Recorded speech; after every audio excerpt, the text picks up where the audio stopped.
Quite lucky at work, we're not allowed any radio or music, so we don't have to listen to it all day. Oh, very good. Oh, Sandy's here.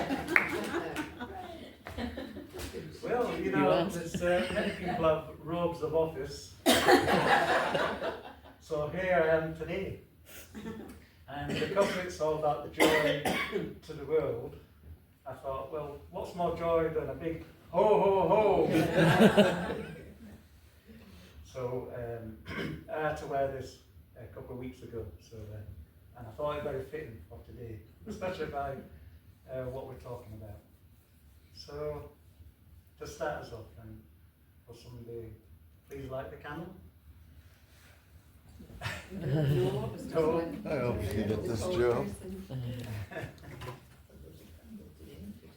I was going to bring in, I think, don't forget. The joy and happiness is the one thing everybody wants in their life, without exception. In peace we find happiness, but for some people they find it hard to hold on to what really brings them joy, and they often mistake it for momentary pleasures. Today we explore this topic with a few stories, a few songs and a bit of Christmas magic. And hopefully we can bring a little bit of joy here today. So we go straight into our first hymn, which is We Would Be One. Oh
So I'm going to share a few stories with you, some fictional, some fact, and some personal. So it's all about sharing, and hopefully we'll find a little bit of joy in that. So this first one, it goes like this. In a small village nestled amidst rolling hills lived a young girl named Anya, known for her infectious laughter and boundless creativity. Though life was simple, Anya felt a deep desire to bring more joy to the world around her. She noticed the villagers, often burdened by daily worries, had forgotten the simple pleasures of life. Anya began with small acts of kindness. She would leave colourful pebbles on windowsills, paint bright murals on the old village walls, and weave intricate flower crowns to hand out to children playing in the streets. Her cheerful spirit was like a beacon, gradually lifting the mood of the village. One day, Anya stumbled upon an old, forgotten book of folk tales. Inspired, she decided to share these stories with the community. Every evening, she would gather the children in the village square, her voice carrying the tales of brave heroes, mischievous fairies, and magical creatures. The children, enthralled by the stories, would laugh, gasp, and dream together, their faces glowing with wonder. Soon, even the adults began to join Anya's storytelling sessions. The stories became a shared experience, reminding them of the beauty and magic that existed in their everyday lives. The villagers started to notice the small joys around them, like the sunrise over the hills, the sweet melody of birdsong, and the warmth of a shared meal. Anya's spirit of joy spread beyond the village. Travellers passing through would often stop to hear her stories, returning to their own homes with a renewed sense of wonder. News of the storyteller of the hills reached the neighbouring villages, and soon Anya was invited to share her tales with them as well. As time went on, Anya's simple acts of kindness had transformed the lives of many. The village, once known for its quiet monotony, became a place where laughter echoed through the streets, and the spark of joy was evident in every face. Anya's story served as a reminder that even the smallest acts of creativity and kindness can ripple outwards, bringing light and happiness to the world. So this is actually a fictional story of bringing joy to the world, which details little acts of kindness as a way of spreading that joy. And this is a theme which we'll be exploring a little bit today. But before we go on to the next bit, I would like for us just to maybe sit and enjoy this. And while you do, I'm going to come round and give everybody a little something which Teresa's been working for weeks to try and put together. Even broke my nails.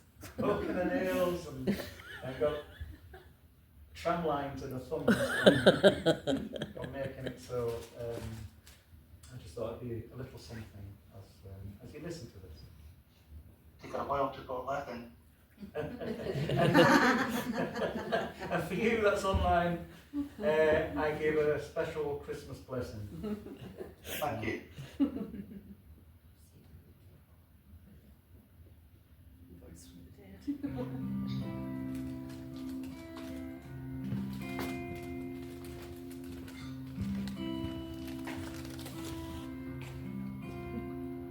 I heard the bells on Christmas Day. They're all familiar carols play, and wild and sweet the words repeat of peace on earth, goodwill to men.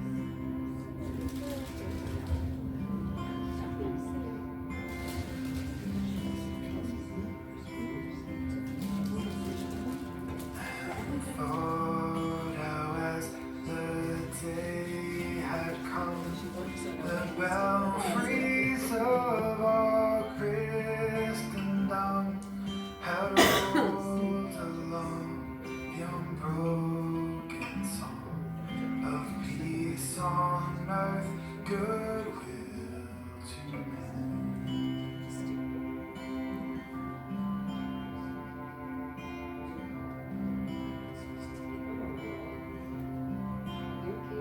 Till ring singing on its way, the world revolved from night to day. A voice, a chime, a chant sublime of peace on earth, goodwill to men.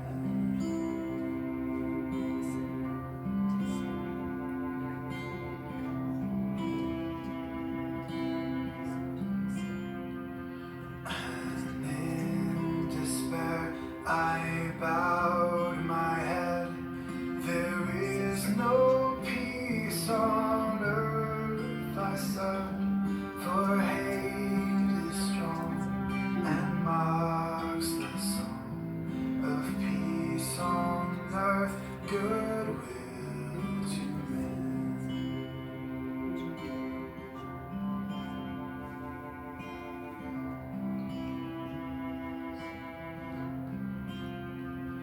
Then peal the bells more loud and deep.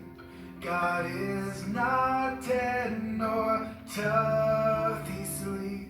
The wrong shall fail, the right prevail.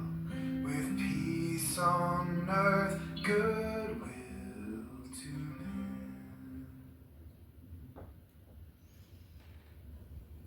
men. That's lovely.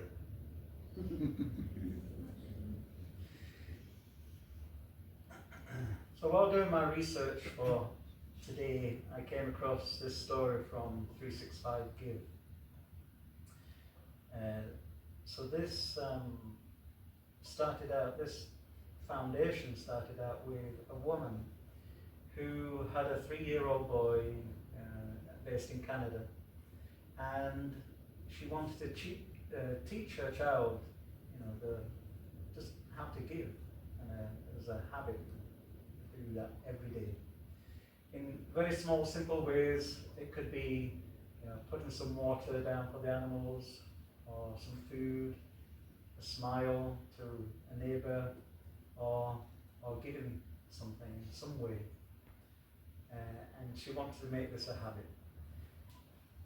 And then she decided a group of them got together and decided to make this, like a training thing. So other people wanted to have this idea of giving also.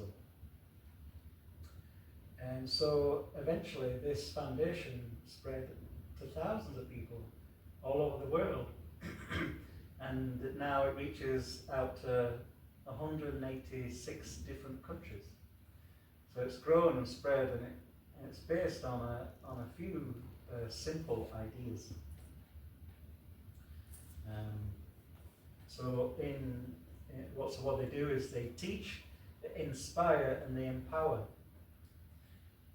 And it's just very simple little things that they do. But if we can make it a habit, it affects the people around us. And this is, this small acts of kindness. I just thought it fit in so nice with what I was trying to bring together today. And so in, I suppose, core values, maybe, be happy every day, be healthy inside and out, be confident, be your best self, be part of a community, and be a force for social good. Simple but effective for bringing a bit of joy into the world.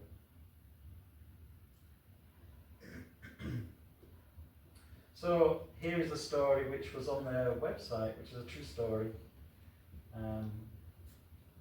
There it is. Dolphins are known for their intelligence and playful nature, but in the Aegean Sea, they also become symbols of peace between two long-time rivals, Turkey and Greece. These neighbouring countries have shared centuries of political tension, but the waters between them are home to a pod of dolphins that travel freely, unaware of borders or conflict. In the early 2000s, an organisation called Peace in the Deep decided to use these dolphins to foster collaboration between Turkey and Greece, or Turkey and Greek children. A series of peace camps were organised where kids from both sides of the border were brought together to observe and learn about dolphins. The children participated in joint activities including swimming with the dolphins, sharing stories, and learning about marine life conservation. The dolphins with their playful jumps and inquisitive behaviour naturally brought joy to the children. As these young people played and laughed together, their natural identities faded, and they saw each other as friends rather than adversaries. These initiatives not only promoted peace among future generations, but also highlighted how nature can bring humanity together. So I thought it was a nice story of something simple, something that they're learning, which is removed from the problems that they have from these two countries, could bring the children together to learn not to hate each other, and there lies the peace, or the start of peace.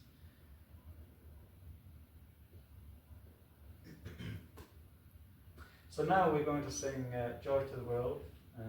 This is a Unitarian version. I hope you like it.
So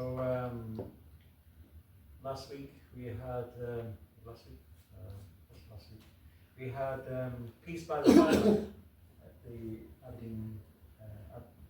Aberdeen Interfaith Group, and so we shared many stories and poems about peace,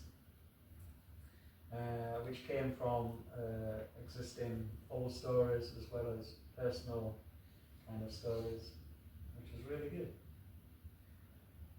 So it's where people of different backgrounds and religions can come together and recite these things and experience it together. So I'm just going to list a few things that came up here. Of course, the famous one, the 1914 Remembrance of Peace in No Man's Land, where two German and British troops shared gifts as well, played football before resuming the war inevitably. Although I hear that some will try to shoot or go the other people, but the war became inevitable because that's why he was there. But he was able to share a moment of differences. So we also had a philosophical idea of what peace is, the inner and the outer feeling, as well as the richness of what peace is.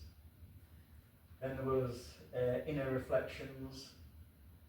Our inner world reflects our outer world quite often. So what we feel inside is reflected outside, and people can see that as we carry it around with us. Seeing everyone as the same was another thing that came up. If you can see everybody as the same as yourself, then you're more kind to yourself more often than maybe others. So by seeing somebody else as yourself, then you become a more peaceful outcome. Live one day at a time was another, and someone else related their personal struggles for peace. Now they overcome their own frustrations and find it with somebody else back in the early days. And the last thing that was shared was a poem of Ubuntu, where we all repeated after every verse, I am because we are, which I thought was quite special. I could have just shared all what we did that evening, but I thought we have other things that we can focus on, as well as the next thing I'm going to do is a bit of Christmas magic. Literally. Stories with magic. Now, I'm sorry, but I did not set a video camera up for the for you online, so you'll just have to listen to the story, I'm afraid. And hopefully people's gasps of amazement. So I have 2 packs of cards here, and these represent 2 clans that are at war. So we've got the red clan and we've got the blue clan. And the red clan has some random numbers on the back, and we'll come to that in a minute. So the story goes that we have 2 clans at war and needing to find peace. So for this story we need a hero. Now in the red pack we're going to find a hero. So somebody is going to help me with this. Who is going to help me find this hero? Yes? Nobody? Oh, you can do it. You can do it. She's the youngest. So, Gary, I'm going to record this because I see my brother yes. is coming in this afternoon. So Excellent. I'll let him. Excellent. Okay. Very You good, don't very mind. good. Okay. So we want to choose a hero. So you think of a card, any card that's in this pack, Okay. and tell us what it is. 4 of diamonds. 4 of diamonds. So this is going to be our hero, the red hero, we'll call it, 4 of diamonds. So 4 of diamonds. 4 of diamonds. Here we have 4 of diamonds. I just want to show you, just so that you know I'm not cheating. These are just all random cards. Are you happy with that? Yeah. Because, can you see that? Yeah.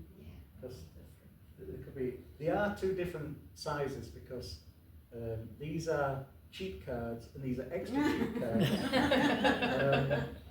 So they're as thin as paper. But they're all different. Yeah. Okay. So we have our hero, and the hero needs to know, well, what can I do? I want to make a difference. I want to join our 2 clans together. So how can I do this? He doesn't really have a clue. This is where we're going to help him out.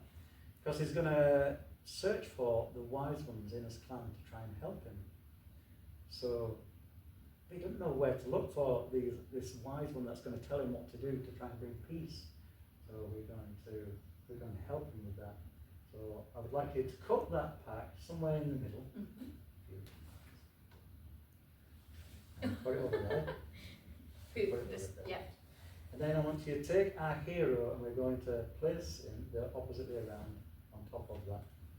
On this one. Yeah. Yeah. And then we're going to place the pack on top of that. Okay. So what you've effectively done is sent our hero somewhere in the midst of our red clan, in the middle of our pack somewhere, haven't you? Yes. And I didn't touch the cards. I am now though. So somewhere in the middle of the pack. So I'm going to spread these out and we're going to try and find our hero. Here it is. Can you see that? Yep. So we found our hero. So next to our hero we found the wise one. So I'm going to pull these two cards out. There we go. So you've now helped find our wise one in amongst this red clan. And so the hero goes to the wise one and says, how can I make a difference? How can I bring peace between us, between the blue clan and our red clan? And the wise one says, you've got to go into the blue clan and you've got to be like them, you've got to look like them, eat the food that they eat, and eventually find the one that is just like you. Yes, I'm willing to do that, he says, but how can I know where to look? So the wise one gives him a clue. On the back of this card, which shows as a wise one, there's a number 18.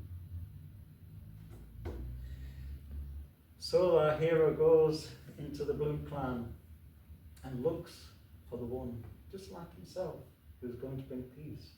So we count 18 from this pack. 2, 3, 4, 5, 6, 7, 8, 9, 10, 11, 12, 13, 14, 15, 16, 17, 18. And there we find the one that's just like our hero, and together they bring peace because they are both the same. Very good. Very good.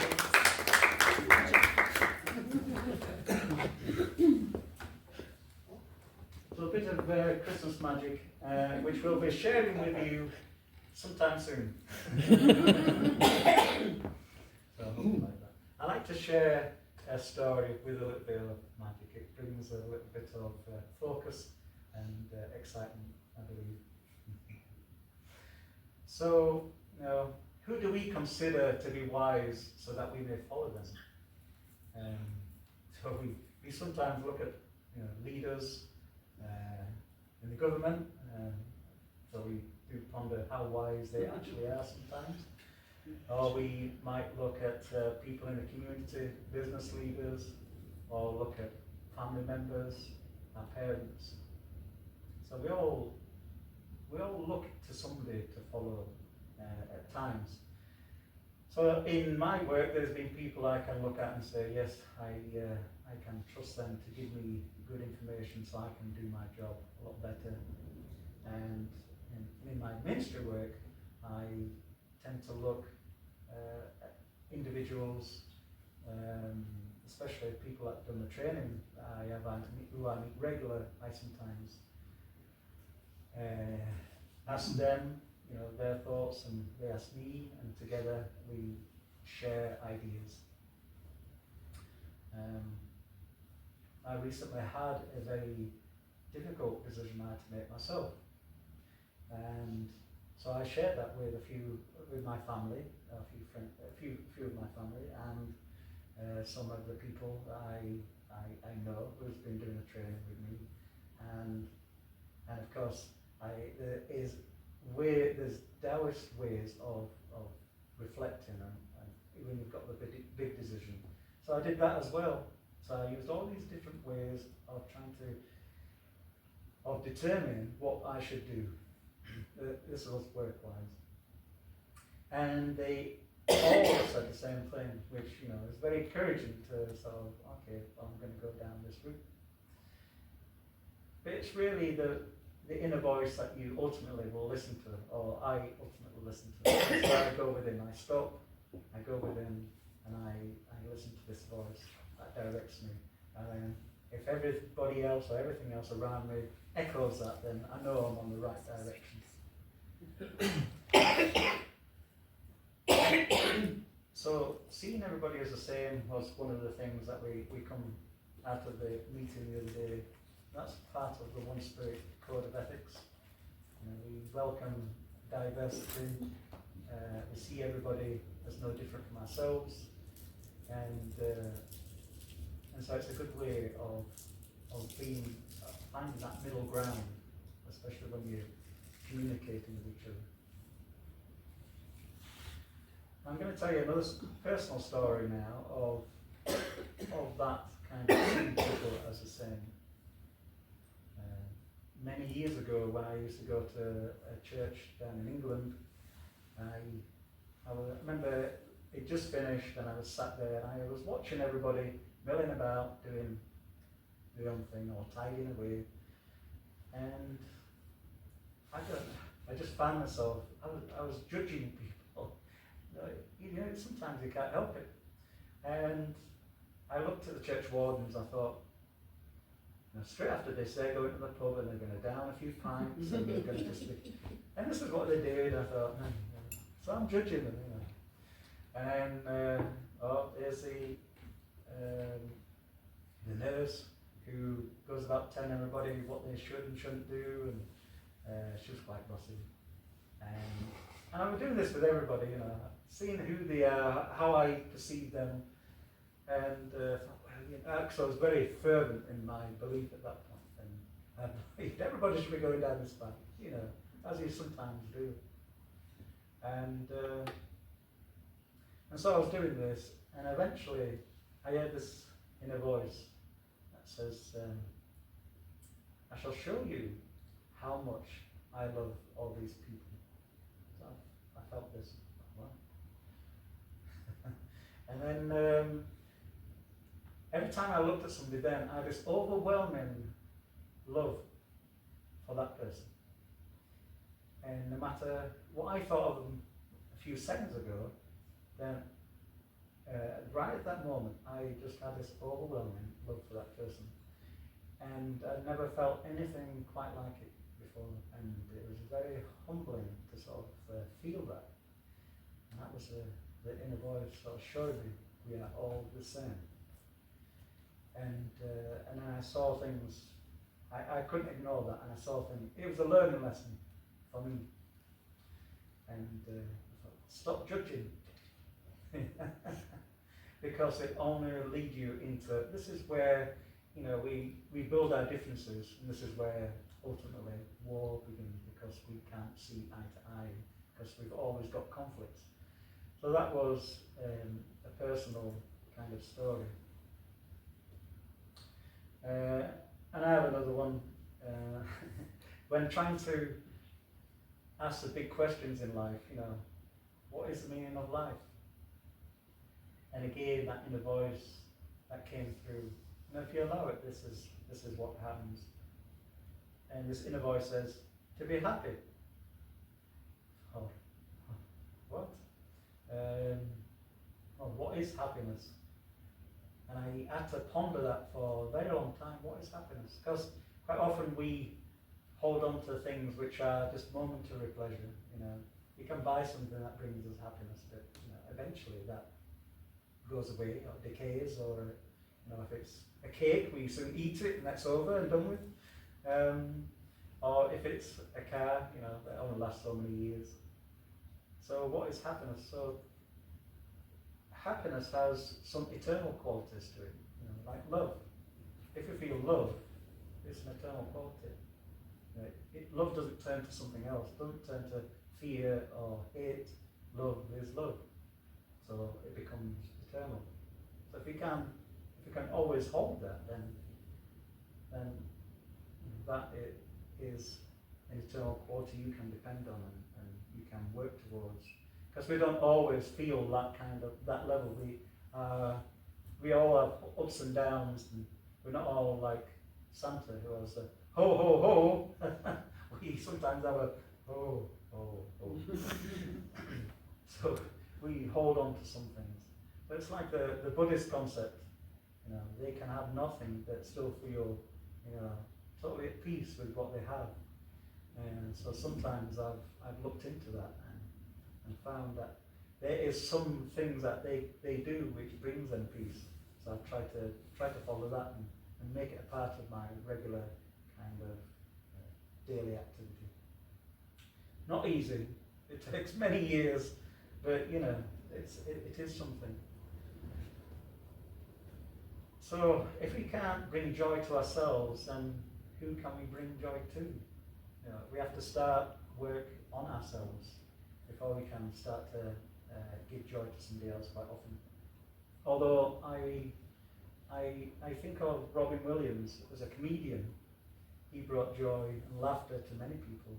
But in his home life, he was very disturbed. That's how he managed life, by bringing joy to other people, laughter.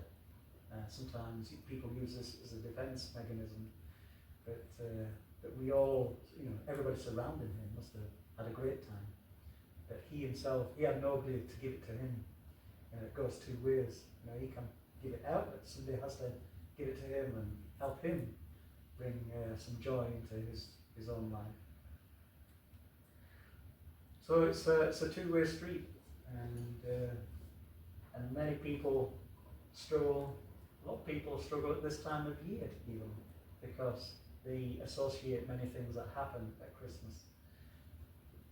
But we give meaning to everything that we see and experience, and so we can turn that around and bring a little bit of joy or happiness to ourselves just by changing that thought process.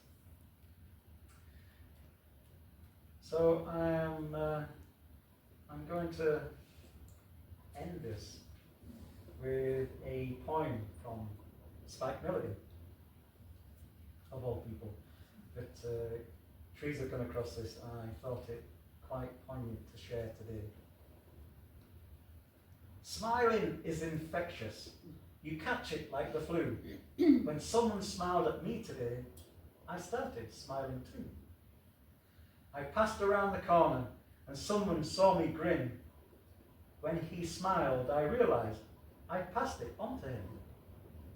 I thought about that smile, then realized its worth. A single smile, just like mine, could travel around the earth. So if you feel a smile begin, don't leave it undetected. Let's start an epidemic quick and get the world infected. So I thought that quite fun. So we'll go now into our last hymn, which is Joyful, Joyful, Adore You.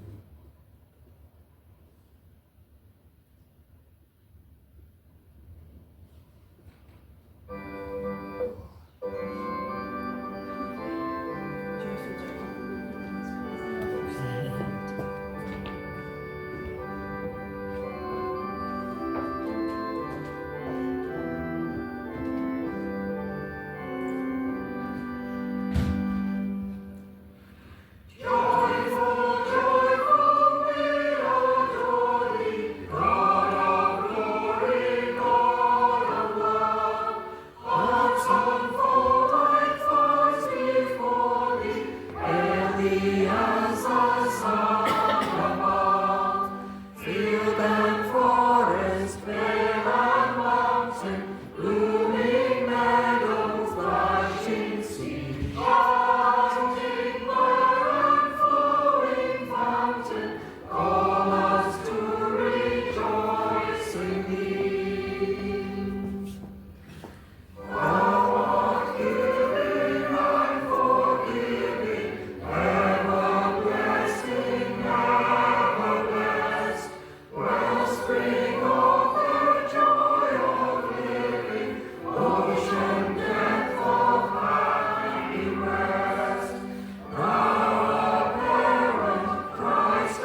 lost my mouse.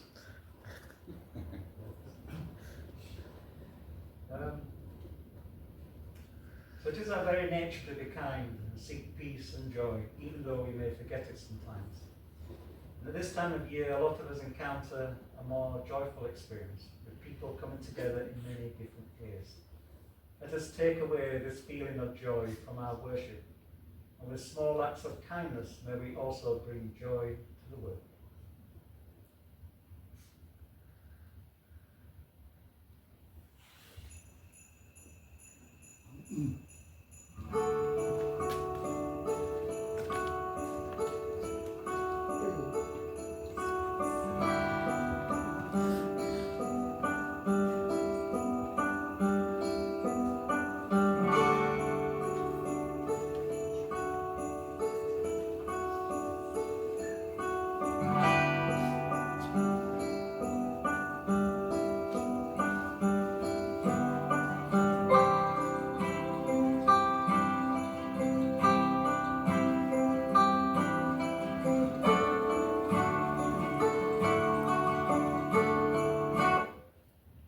Oh.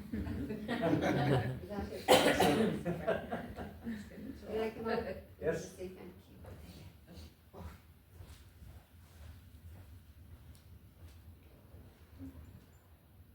I'd just like to say thank you to Gary for all his help over the past year, coming working with us. And today, just very hard to take him serious. I was just like this. Well, you did ask. Like for the play on the cards, a superabundance, bridge term.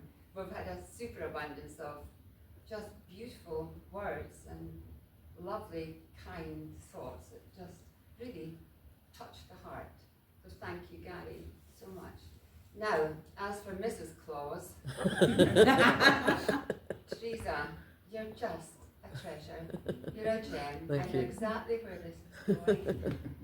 Thank you. You're very for all welcome. this. Yes. What a beautiful, beautiful thing to do. Yeah. You're very welcome. Thank you, Teresa. Still got your little heart that you crocheted. That's it. Yeah, thank you. So appreciated. You're welcome. Okay. While we're thanking people, we've got two committee members who just work. Sue, what will we do with she's trying to hide. This is like being a teacher again. Alan will relate to this. And they tuck themselves. Don't bring any attention to me. They tuck themselves behind. Sue, thank you for all these services that you produce. Just so many of them. But always with a smile on your face. And we just appreciate you so much for what you do. So we've got a little token here for you. But your sidekick there, your sidekick also, Alan, because none of the rest of us can deal with all these figures and sums and investments, and when you start on about it at committee meetings, sometimes I go, oh, thank God you're doing this and not me, because I haven't a clue what you're talking about at times, and I know that it's absolutely non-stop, writing checks, talking up stuff and spreadsheets and just relentless. So, from all of us, we appreciate you both very much indeed, and a little thank you from your chums at the church. Oh.